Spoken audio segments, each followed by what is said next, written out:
1201 മലയാള വർഷത്തെ അശ്വതി നക്ഷത്രത്തിൻ്റെ സമ്പൂർണ്ണ ജ്യോതിഷ ഫലങ്ങളാണ് ഞാനിവിടെ പ്രവചിക്കുന്നത്. 20 വയസ്സ് വരെയുള്ള ചില അശ്വതി നക്ഷത്രക്കാർക്ക് വളരെയധികം ഗുണമുള്ള സമയമാണ്. വിദ്യാഭ്യാസം ഒരു തടസ്സവുമില്ലാതെ നടന്നു പോകാം. ആരോഗ്യത്തിലും വലിയ പ്രശ്നങ്ങളൊന്നും വരാതെ പോകുന്നതിനുള്ള ഒരു കാലഘട്ടമാണ്.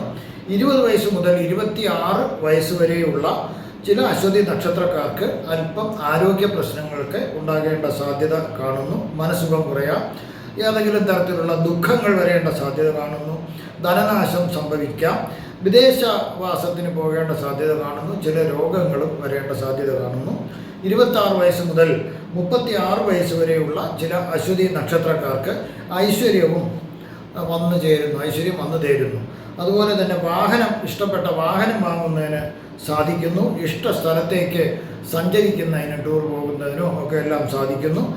സ്വർണം, വെള്ളി മുതലായ ലോഹങ്ങൾ ആയിട്ടുള്ള ആഭരണങ്ങൾ വാങ്ങുന്നതിനും അല്ലെങ്കിൽ അവ സമ്മാനമായി ലഭിക്കുന്നതിനും സാധിക്കുന്നു. വിവാഹം നടക്കാം. സന്താന ഭാഗ്യവും ലഭിക്കുന്നതിനുള്ള സാധ്യത കാണുന്നു. ധനലാഭം ഉണ്ടാകുന്നതിനുള്ളതും സാധ്യത കാണുന്നു. 36 വയസ്സ് മുതൽ 43 വയസ്സ് വരെയുള്ള ചില അശ്വതി നക്ഷത്രക്കാർക്ക് സർജറി നടക്കേണ്ട സാധ്യത കാണുന്നു. ഏതെങ്കിലും തരത്തിലുള്ള ഓപ്പറേഷനൊക്കെ നടക്കാം. തീ അല്ലെങ്കിൽ വൈദ്യുതിയിൽ നിന്ന് പൊള്ളലേൽക്കേണ്ട സാധ്യത കാണുന്നു. അതുപോലെ തന്നെ ഇടിമിന്നലും സൂക്ഷിക്കുക.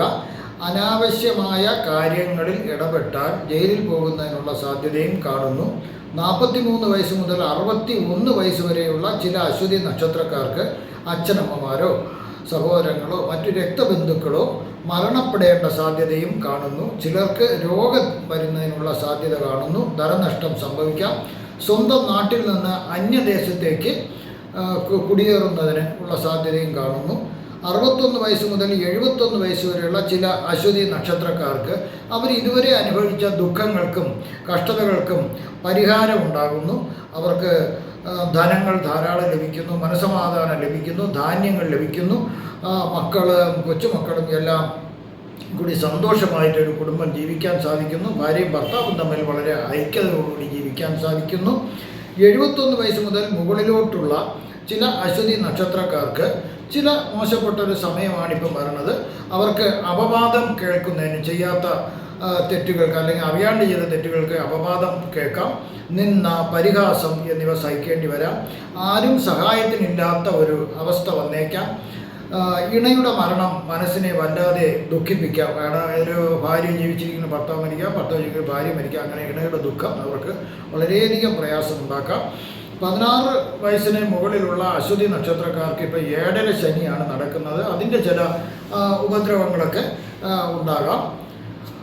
ഒരു ജ്യോതിഷ പണ്ഡിതനെ സന്ദർശിച്ച് ജാതക പരിശോധന നടത്തുന്നത് വളരെ നല്ലതായിരിക്കും. അദ്ദേഹത്തിൻ്റെ അഭിപ്രായപ്രകാരം കഴിയുന്ന പൂജകളൊക്കെ ചെയ്യുക, അല്ലെങ്കിൽ ക്ഷേത്രങ്ങളിലോ അല്ലെങ്കിൽ വീട്ടിൽ വെച്ചോ ഉള്ള പ്രാർത്ഥനകളൊക്കെ നമ്മൾ നടത്തുന്നത് നല്ലതായിരിക്കും. ഒരാളിൻ്റെ ജാതക പരിശോധന നടത്തിയാൽ മാത്രമേ സമ്പൂർണ്ണമായിട്ട് ഈ പ്രവചനം നമുക്ക് സാധ്യമാകൂ. ഇത് സാമാന്യ ഫലങ്ങൾ മാത്രമാണ്. ഗ്രഹങ്ങൾ ചൂണ്ടിക്കാണിക്കുന്നത് വരാനിരിക്കുന്ന നന്മകളെയും തിന്മകളെയും നമുക്ക് അറിഞ്ഞിരിക്കാൻ വേണ്ടിയാണ്. അപ്പം നമ്മൾ വേണ്ടുന്ന മുൻകരുതലുകൾ എടുക്കുക എന്നുള്ളതാണത്. കഴിയുന്നതും പണത്താലോ ധാന്യത്താലോ മറ്റുള്ളവരെ, പാവപ്പെട്ടവരെ സഹായിക്കുക. അത് നമ്മുടെ ജാതക ദോഷങ്ങളെല്ലാം മാറിക്കിട്ടും. സഹായിക്കുന്നത് അർഹതയുള്ളവർക്ക് മാത്രം ആയിരിക്കുക സഹായം നിങ്ങൾ എത്തിക്കേണ്ടത്. ജ്യോതിഷപരമായോ പൂജാപരമായോ വാസ്തുപരമായോ മുഹൂർത്തപരമായോ ഉള്ള കാര്യങ്ങൾക്ക് എന്നെ ഫോണിലോ വാട്സപ്പിലോ ബന്ധപ്പെടുക. എല്ലാവർക്കും ഈ ഒരു വർഷക്കാലം സർവ്വവിധ സുഖ സമ്പൽ സമൃദ്ധി ദീർഘായുസ് ഐശ്വര്യങ്ങളും ഭഗവാൻ നൽകുമാറാകട്ടെ എന്ന് ഞാൻ പ്രാർത്ഥിക്കുന്നു. നന്ദി, നമസ്കാരം.